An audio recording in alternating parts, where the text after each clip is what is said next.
Good afternoon বন্ধুরা, তোমরা কেমন আছো? আশা করি ভালোই আছো। আমিও ভালো আছি।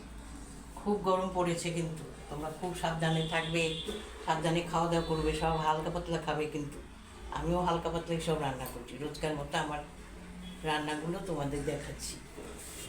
এই দেখো, গরম ভাত, এই না এটা ডাল, টক দই, এটারটা তোমাকে আমি পরে বলছি।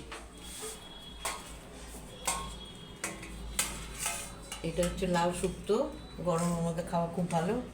আর এটা আলু পটলের একটু মিক্স ছিল, ওটা কৌড়ো করেছি। আর মাছ ভাজা, বৌমা মাছের ঝোল খাবে না, মাছ ভাজা খাবে।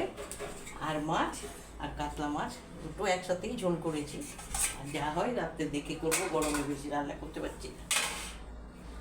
এই আজকে রান্না করেছি। আর আমার ভিডিওগুলি যদি তোমাদের ভালো লাগে, আমাকে লাইক শেয়ার কমেন্ট করবে, কিন্তু ভুলবে না। হ্যাঁ, তাহলে আমি খুব খুশি হব। আর আমার চ্যানেলটার মধ্যে তোমরা সবাই সাবস্ক্রাইব করবে। আর একটা কথা বলে দিচ্ছি, দাঁড়া, এটা হচ্ছে রাঙা আলু সেদ্ধ করে রেখেছি। এই যে সেদ্ধ করে রেখেছি, সন্ধ্যাবেলা পরোটা করবো। রেসিপিটা যদি দেখাতে পারি দেখাবো, তাও মুখে বলে দিচ্ছি। এটার সাথে খালি একটু ময়দা মাখবে, ময়দাতে মন দেবে না, সামান্য একটু নুন দেবে।